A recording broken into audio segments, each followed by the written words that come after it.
아멘. 우리 다 함께 성경 말씀 보겠습니다. 오늘은 사도행전 17장 16절에서 21절 말씀입니다. 신약성경 217쪽입니다. 제가 대표해서 봉독하겠습니다.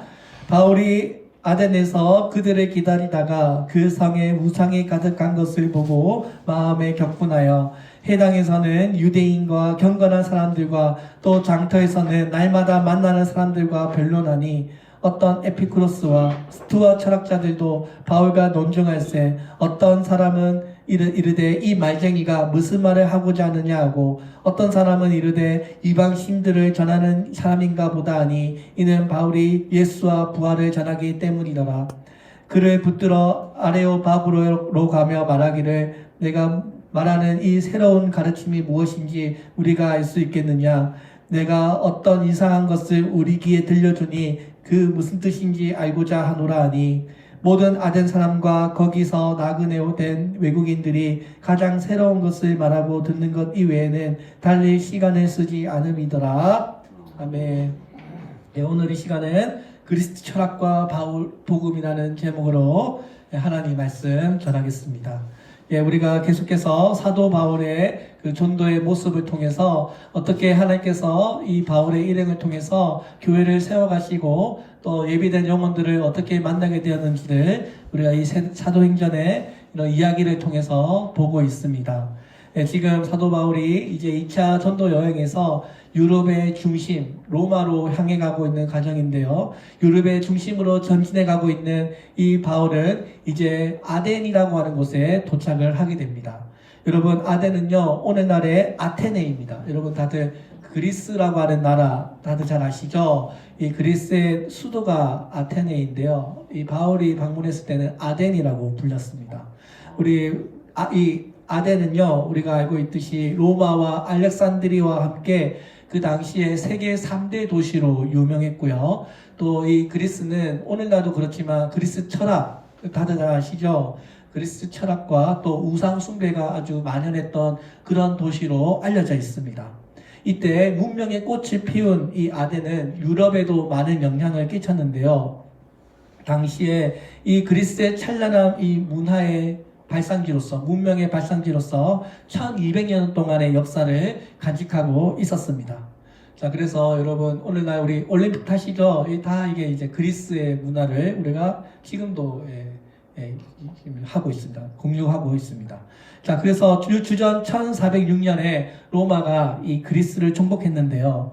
그때 이런 말이 있습니다. 로마가 비록 군사적으로 이 그리스를 점령했는지는 몰라도 문화적으로는 그리스에게 패배했다라고 하는 말이 있었는데요. 그만큼 이 로마 사람들이 이 그리스의 이런 찬란한 문화와 문명을 사랑했다고 합니다.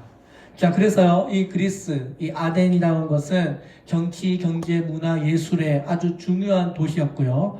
또 이곳에서는 무엇보다도 인간의 지성이라고 하는 철학을 아주 꽃피웠던 그런 도시로 알려져 있습니다.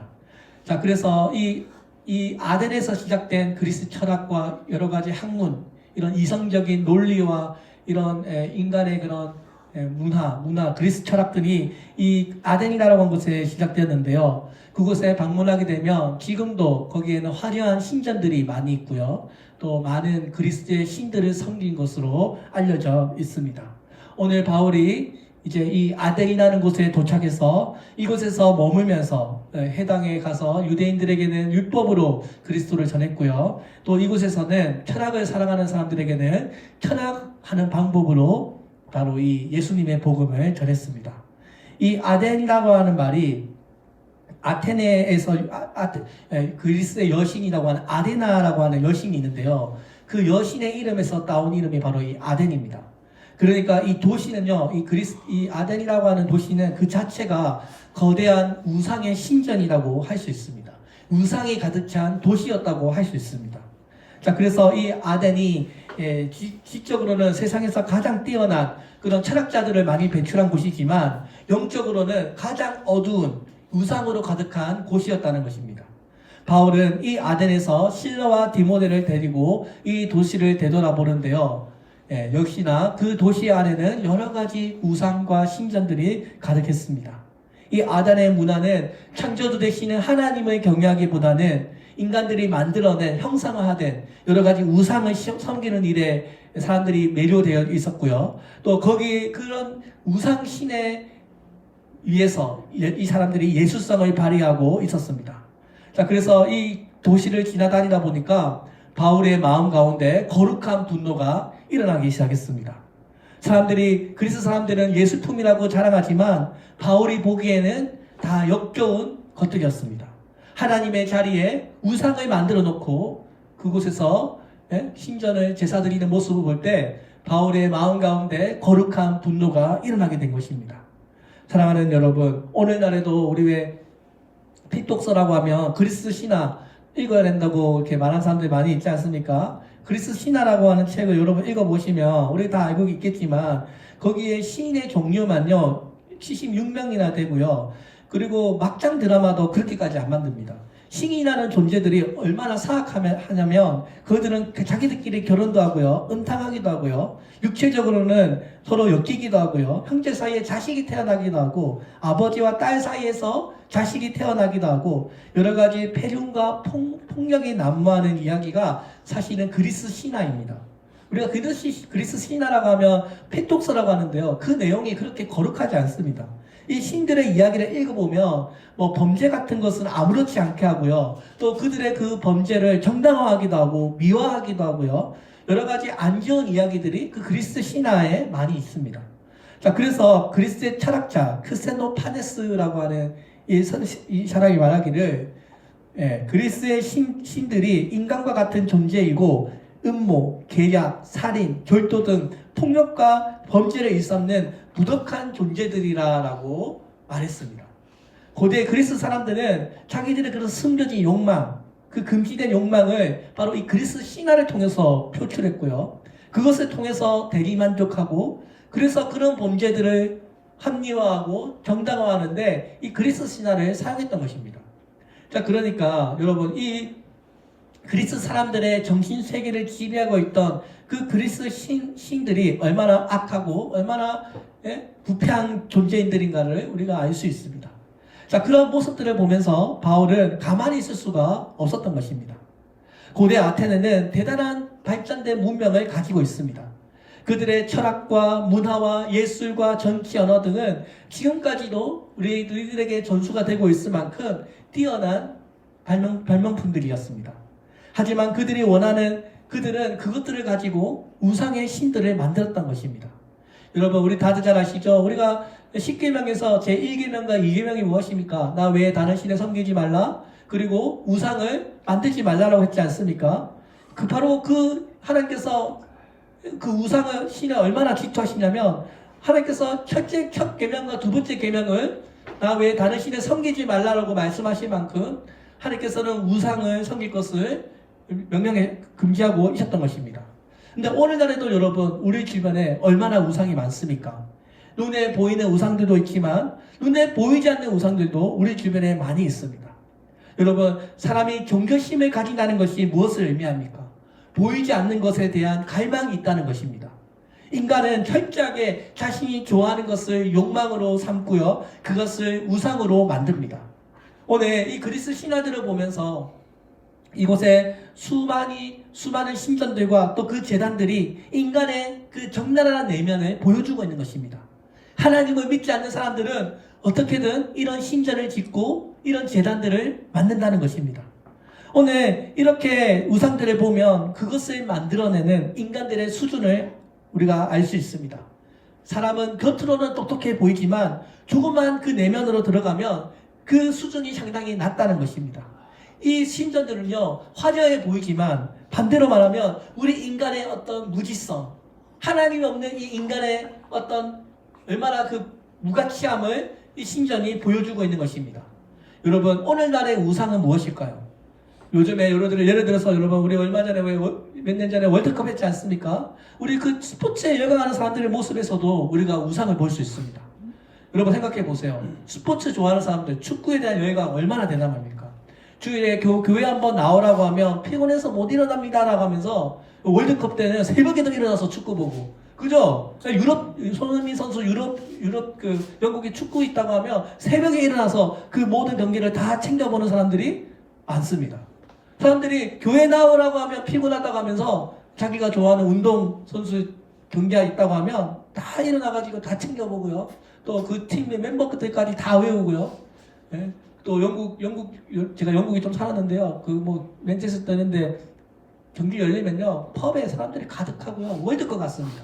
교회 나오라고 하면 보이지 않는 사람들이 그 축구 경기는 얼마나 좋아하는지 줄을 서서 그 큰 월드컵 경기장을 다 채웁니다.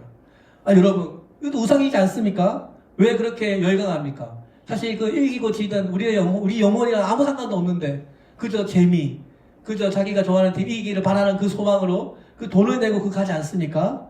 오늘 여러분 이렇게 그 축구 선수의 그 몸값도 얼마예요? 천문학적이지 않습니까?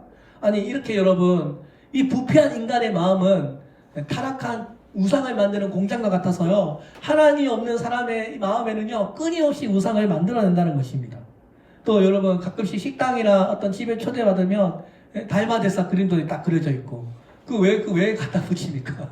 달마대사 그 귀신 쫓아낸다고 무섭게 그려가지고 이렇게 집 안에 붙여 있고요. 또 여러분들은 안 그러시겠지만 지갑에 귀신 쫓아낸다고 부적 이렇게 넣고 다니는 사람들도 있고. 왜 그렇습니까, 여러분? 왜 그런 걸 만들어냅니까? 맞아요. 사탄이 시켰고 하나님 믿지 않는 인간의 마음이 불안하니까 그런 걸 의지하는 것입니다. 자, 그래서 여러분 오늘 우리 주변에 무당들, 점쟁이들 있지 않습니까? 아니 지금 첨단과학이 이렇게 발달했는데 우주에 지금 왜 우리가 우주로 지금 갈 로켓도 쏘고 지금 우주의 시대가 열리고 있는데 왜 사람들은 아직도 무당에 가서 자기의 미래를 점치고 도와달라고 그렇게 점쟁이를 찾아갈까요? 이 하나님 없는 마음에는 그 어떤 보이지 않는 그런 공허함과 불안이 항상 존재하기 때문입니다. 자, 그래서 여러분 오늘 우리나라는 우리 마음 가운데도 눈에는 보이지 않지만 만들어 놓지 않지만 보이지 않는 우상을 우리가 다 섬기는 것입니다. 이 우상이 넘쳐나는 이 아덴에서 바울이 이런 신전들을 보고 사람들은 즐거워하지만 바울의 마음에는 거룩한 분노가 일어났던 것입니다. 자, 그래서 바울은 이곳에서 열심히 복음을 전합니다. 얼마나 열심히 복음을 전했든지 날마다 그리스 사람들을 만나서 불러냈다고 했습니다. 여러분 이 당시에 이 네로 시대의 이 아덴에 서 있는 우상들이 여러분 300개였다고 합니다. 300개. 그 외에 다른 우상들은 3만 개 정도 된다고 합니다. 이 아덴에 있는 우상의 수가 그리스 전체에 있는 우상들 다 모은 것보다 훨씬 더 많았고요. 이곳에 얼마나 그 우상 숭배가 심했는가를 우리가 짐작해 볼 수 있습니다. 근데 여러분 생각해 보세요. 지금도 이 세상에 우상이 가득합니다. 인도는 지금도 소를 우상으로 섬기고요. 그래서 소들이 길가에 지나다니면 차가 빵빵거리지 않고요. 지나갈 때까지 기다려야 합니다. 동남아시아에 가신 분들 계십니까? 그 부처님상 다 만들어놨죠? 아주 심합니다. 진짜 가서 절하고요. 부처 우상 만들어 놓고 거기 절하고 또 홍콩 같은 곳에서도 우상으로 아주 가득한 동네로 유명해 있습니다. 세상에서 가장 첨단 기술을 전자제품을 잘 만든다고 하는 일본에서도 여러분 도시 구석구석 동네 구석구석 돌아다니시면 거기에 신당들이 많이 있고요. 거기서 헤아릴 수 없는 8만 개의 신이 있다고 합니다. 인류 문명이 지금 날라리 발달해서 인공위성을 쏘고 지금 우주로 여행가는 시대가 열렸는데도 사람들은 여전히 우상 숭배를 하고 있습니다. 아무리 종교성이 깊어도 아무리 지식이 많아도 아무리 물질적으로 풍요해도요 하나님이 없는 사람은요 끊임없이 뭔가를 찾는 것입니다. 사랑하는 여러분, 오늘 우리가 아무리 많은 것을 가졌다고 할지라도 많은 지식이 있다고 할지라도 좋은 대학을 나왔다고 할지라도 이 하나님이 없는 인간은요 스스로 방황하게 되어 있습니다. 오늘 우리가 하나님 없는 우리는요 생명의 길, 진리의 길을 찾을 수 없다는 것입니다. 오직 오늘 우리가 읽은 이 하나님의 말씀만이 오늘 예수 그리스도의 계시만이 오늘 영원한 우리의 진리고 생명 되신 줄로 믿습니다. 자, 그래서요 여러분 이 바울이 얼마나 거룩한 사람입니까? 17절에서 해당에서는 유대인과 경건한 사람들과 또 장터에서는 날마다 만나는 사람들과 변론하니 라고 했습니다. 자, 여기 지금 바울이 이제 이것을 보고 분노가 일어나서 길 다니는 사람마다 복음을 전한 거예요. 만나는 사람마다 변론했다. 복음을 전했다는 것입니다. 여기 사울 지금까지 한 번도 등장하지 않은 새로운 단어가 등장하는데요. 날마다 변론했다는 것입니다. 날마다 변론했다. 이 그리스 사람들이 굉장히 철학적인 사람들이지 않습니까? 그러니까 매일매일 만나서 복음을 전했다는 것입니다. 그들이 좋아하는 방식으로. 바울은 혼자 있었고 유대인들에 의해서 계속 박해를 받고 있지만 바울은 지치만도 한데 포기할 만도 한데 끝까지 포기하지 않고요. 이들에게 복음을 전합니다. 바울은 말 그대로 정말 때려었든지 어떻게 못했든지 복음을 전했던 것입니다. 사랑하는 여러분, 오늘 우리도요, 이 예수님의 십자가의 복음을 그냥 전하는 것입니다. 듣든지 말든지 우리는 그냥 전하는 것입니다. 물론 누가 와서 우리가 뭐 백분토론을 하자는 것도 아니고요. 누가 맞고 틀린지 뭐 이렇게 논쟁하자는 것도 아니고요. 그냥 내가 만난 하나님, 내가 경험한 이 복음을 그냥 사람들에게 그대로 전하는 것입니다. 이 주를 향한 열심히 대단했던 바울이었습니다. 이 아들에서도 우리가 본받아야 할 것은 이 바울의 이 뜨거운 열정입니다. 무슨 일을 하더라도 이 우상이 심각한 동네에서도 여러분 바울은 날마다 복음을 전했습니다. 사랑하는 여러분, 오늘 여러분들도 날마다 여러분 꾸준히 포기하지 마시고 꼭 전도의 열매를 맺으시기를 바랍니다. 여러분 오늘 바울이 뭐라고 말합니까? 너희가 섬기는 그 신은 거짓성이고 너희들이 손으로 만들어낸 그 금과 은들은 다 우상들이고 그것들은 생명력이 없는 그냥 조각품에 불과하다는 것을 말합니다. 오직 예수 그리스도만이 참된 신이고 그가 우리를 위해서 이 땅에 오셨고 우리를 위하여 죽으셨고 부활하셨다고 하는 십자가의 죽음과 부활하심을 전했던 것입니다. 여러분 바울은 일찍이 국제도시 다소라고 하는 곳에 이미 그는 누구보다 열심히 철학에 대해서 공부했고요. 또 율법에 대해서 능통했고요. 오늘 이곳에 와서도 그들이 좋아하는 그 철학의 방식으로 복음을 전합니다.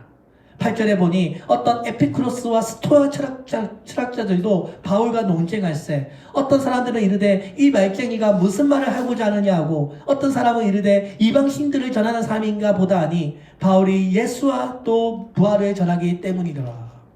오늘 바울이 장터에서 만난 이 사람들 어떤 사람들이에요? 에피쿠로스와 스토아 철학자들을 만납니다. 이 당시 최고의 지성인들, 최고의 철학자들을 만나게 됩니다. 에피쿠로스 철학자들은요, 행복을 최고로 삼는 쾌락주의자들로 알려져 있고요.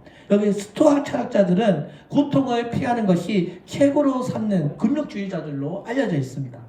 나중에 이 스토아 철학은요, 로마에서 크게 환영을 받게 되고요, 로마 제국을 대표하는 윤리 철학으로 발전하게 됩니다.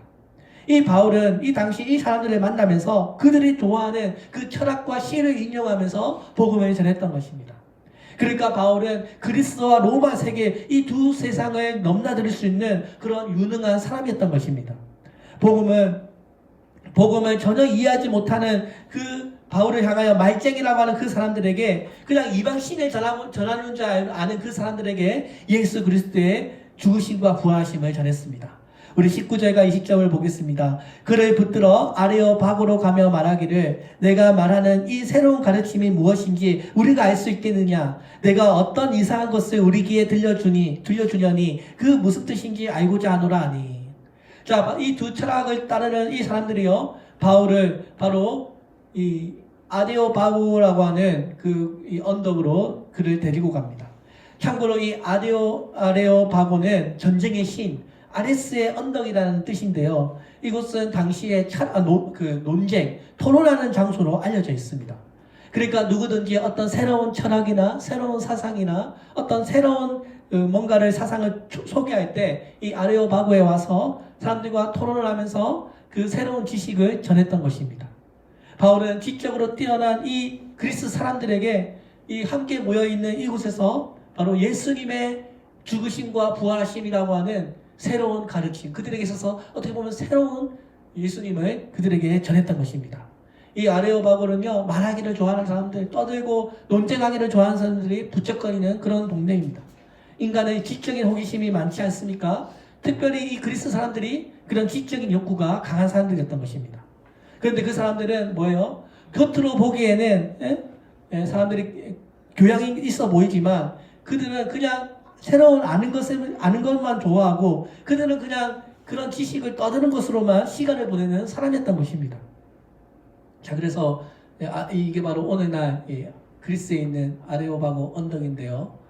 또 옛날에 이곳에서 여러분 소크라테스가 아시죠? 소크라테스가 뭐 어떤 종교를 전해가지고 이곳에서 갇혔다라고 하는 이야기가 전해져 내려오고 있습니다. 그곳이 바로 이 아레오파고입니다. 아레오파고. 예, 이곳인데요. 여러분 이곳이 주로 토론의 장소, 또 때로는 사람들이 많이 모이기 때문에 재판하는 곳으로도 사용이 되었다고 하는데요. 그래서 이곳에 아레오파고 언덕이라고 부르기도 하고 아레오파고 법정이라고 부르기도 합니다. 소크라테스가 어떤 종교를 배반하고 다른 신을 전한다고 해서 재판을 받았던 곳이 바로 이곳입니다.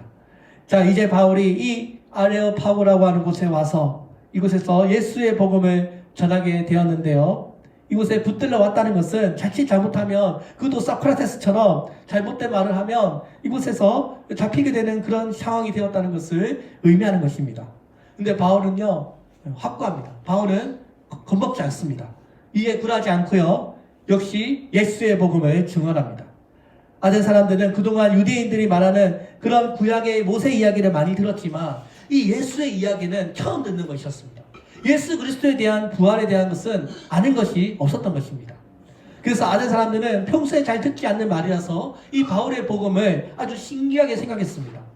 21절에 보니 모든 아는 사람들과 거기서 나그네 된 외국인들이 가장 새로운 것을 말하고 듣는 것 이외에는 달리 시간을 쓰지 않음이더라.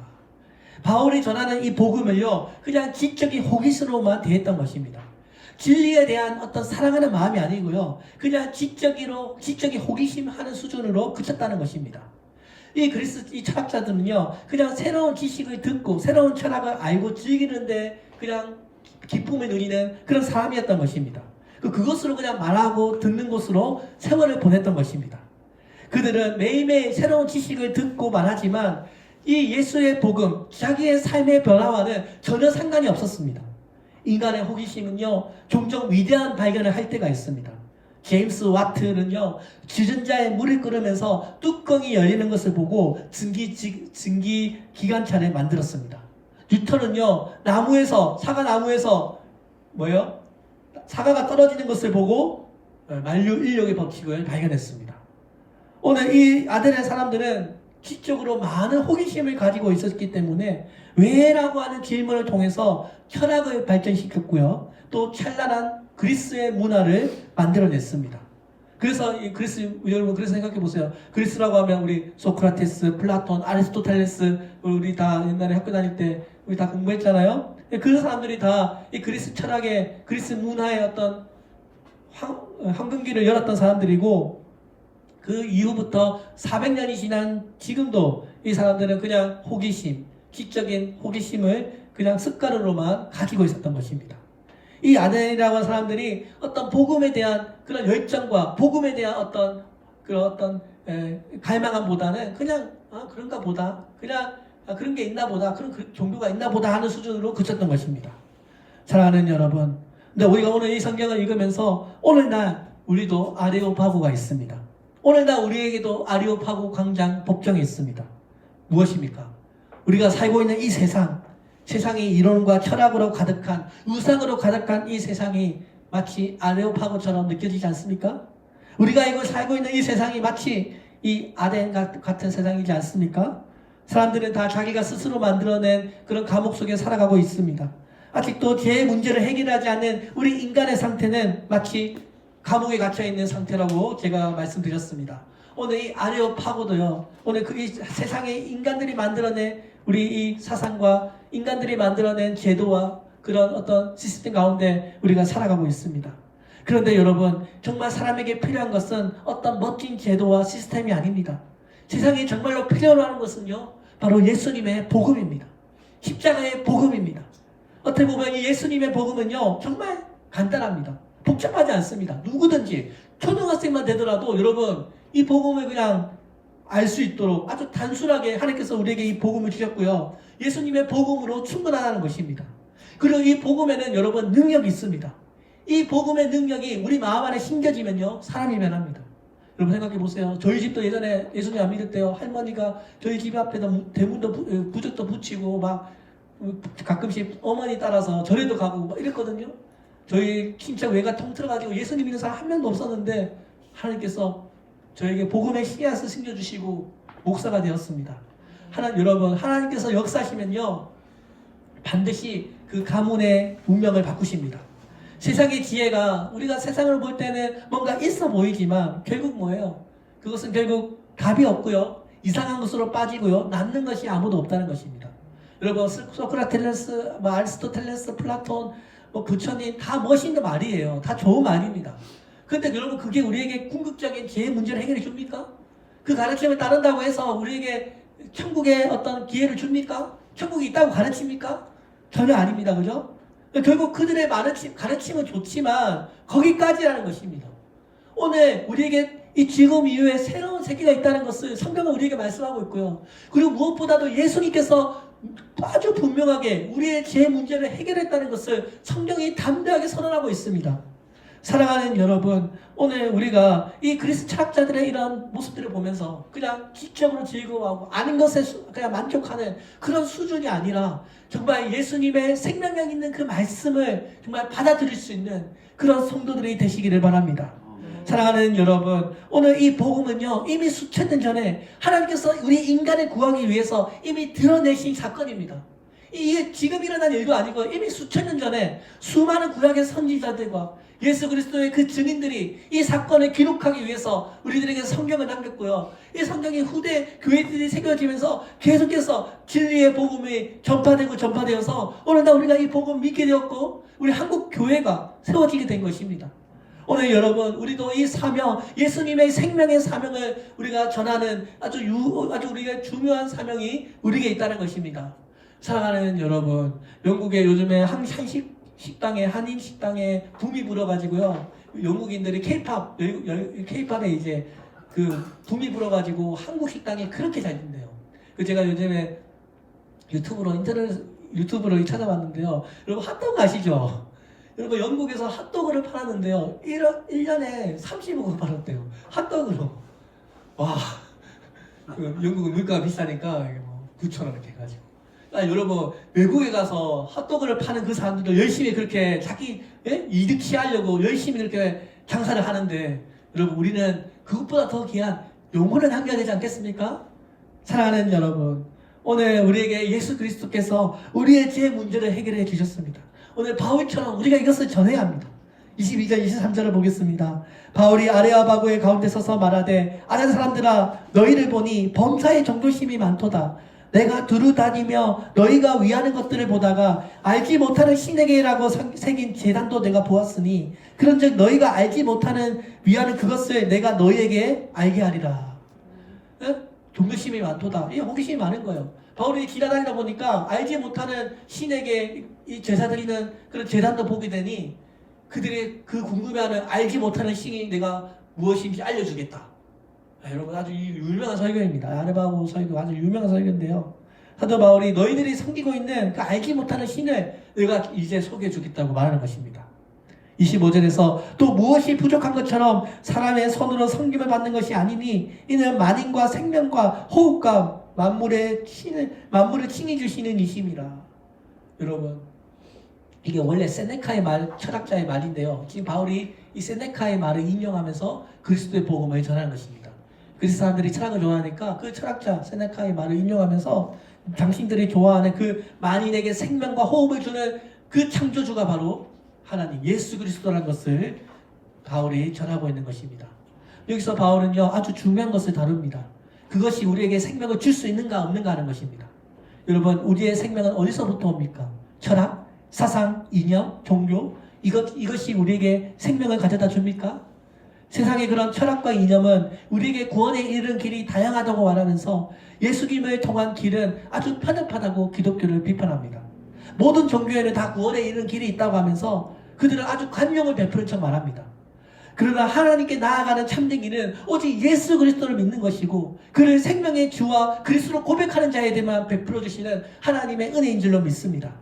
여러분, 이것이요 초대교회의 신앙이었습니다. 우리는 오직 예수님만의 구주로 고백한다고 하면서 생명을 얻는 것입니다. 참된 생명은요 오직 예수님께만 오는 것입니다. 26절에서 인류의 모든 족속을 한 혈통으로 만드사 온 땅에 살게 하시고 그들의 연대를 정하시며 거주의 경계를 한정하셨으니 우리가 그를 힘입어 살며 기동하며 존재하느니라. 너희 시인 중에 어떤 사람들의 말과 같이 우리가 그의 소생이라 하니. 여러분, 우리가 존재하는 것은 오직 하나님에 의해서라는 것입니다. 알지 못하는 시대에는 하나님이 간구하셨거니와 이제는 어디든지 사람에게 다 명하사 회개하라 하셨으니. 하나님이 지금까지 오래 참으셨다는 것입니다. 근데 이제는 뭐예요? 생각을 바꾸고 하나님께로 돌아오는 것입니다. 이제 그만 우상신을 섬기고 이제 심판의 때가 다가오고 있으니 예수 그리스도를 믿으라는 것입니다. 31절에서 이는 정하신 사람으로 하여금 천하를 공의로 심판할 날을 작정하시고 이에 그를 죽은 자 가운데서 다시 살리신 것으로 모든 사람에게 믿을 만한 증거를 주셨음이니라. 여러분, 하나님께서 마지막 날 심판의 날을 정하셨습니다. 이 심판은요, 어떤 사람도 예외가 없습니다. 피할 수 없는, 우리 인류가 피할 수 없는 인류의 심판대 앞에 서게 되는 날이 있을 것입니다. 오늘 사도 바울이 그 죽은 자 가운데서 다시 살아나신 예수 그리스도, 구원의 길을 열어놓으신 바로 그 예수님의 복음을 전했던 것입니다. 그런데 다른 사람들은 어떻게 했어요? 이 복음을 거부합니다. 그리스 사람들은 그냥 새로운 가르침 정도로만 여기고 예수님의 복음을 믿지 않습니다. 여러분 생각해 보세요. 지금까지 바울이 다녀갔던 곳에는 빌립보, 또 데살로니가, 그곳에서는 부흥이 많이 일어났고요. 그곳에서는 교회가 세워졌습니다. 근데 이 아덴에서만큼은 교회가 세워지지 않습니다. 이곳에서는 바울의 전도가 실패했습니다.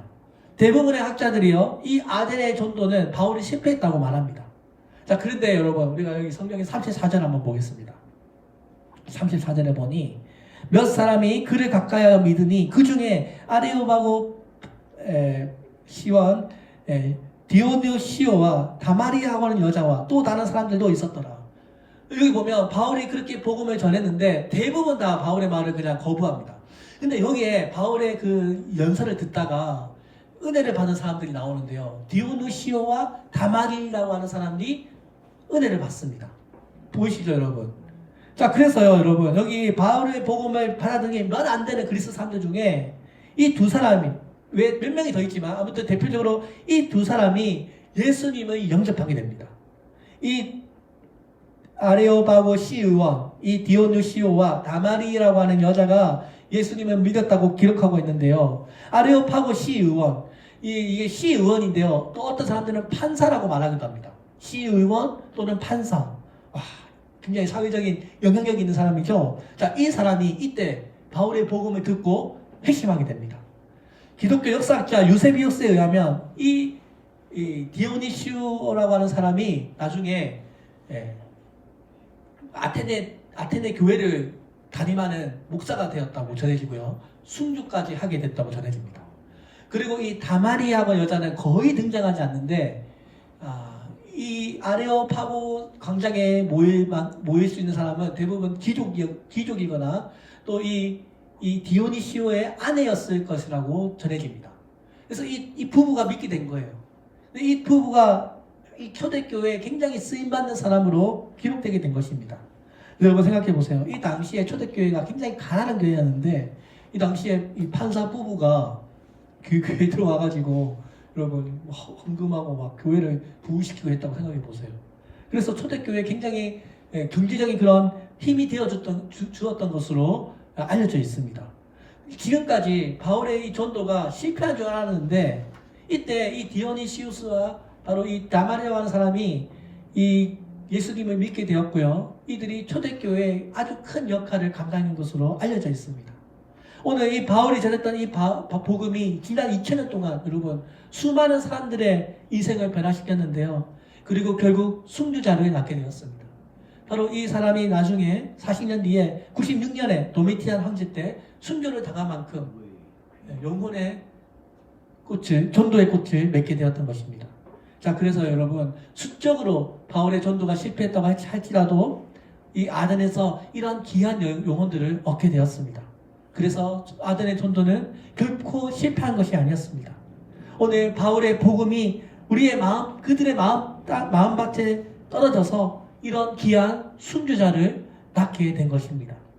사랑하는 여러분, 오늘 예수님의 이 복음이요 어떻게든 전파가 되고 퍼뜨려지면요 그것이 어떻게든 생명을 놓고 또 다른 생명을 낳습니다.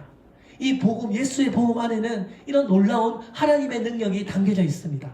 사랑하는 여러분, 오늘 우리가 예수님의 복음을 전할 때 이게 그냥 흩어져 없어지는 것 같지만, 바울이 복음을 전했을 때 아무도 안 듣고 다 거부했지만 이런 귀한 사람들이 예수님을 믿게 된 것처럼 오늘 우리가 열심히 복음을 전한다면 여러분 반드시 하나님께서 우리 교회 안에 큰 영혼의 열매를 맺게 해주실 줄 믿습니다. 오늘도 우리 바울처럼 예수님의 그 피 묻은 십자가의 복음을 전하시는 여러분들이 되시기를 주의 이름으로 축원드립니다. 네, 기도하겠습니다. 살아계신 하나님 아버지 감사합니다. 오늘 이렇게 귀한 시간을 내어서 하나님의 말씀을 함께 나누게 해주시고, 하나님 오늘 바울이 복음을 전해서 그곳에서 디오니시우스와 또 다말이라고 하는 사람이 예수님의 복음을 알게 되었고 그들이 초대교회의 아주 중요한 사람들로 쓰임 받았습니다. 오늘 우리도 열심히 복음을 전하는 교회가 되게 해주시고, 아버지 우리가 예수의 복음을 전파할 때 그것이 그냥 흩어져서 사라지는 것 같지만 그것이 땅에 사람들의 마음판에 심겨져서 아버지 그들이 예수님께로 돌아오는 그런 놀라운 역사가 이루어질 줄로 믿습니다. 우리 도시성교교회 안에 하나님께서 베풀어 주신 은혜가 많습니다. 오늘 하루도 하나님 앞에 감사하는 주일 되게 해주시고, 이제 2024년도가 한 달 남았습니다. 아버지 한 달의 마무리를 잘 할 수 있도록 도와주시옵소서. 감사드리며 예수님의 이름으로 기도드립니다. 아멘.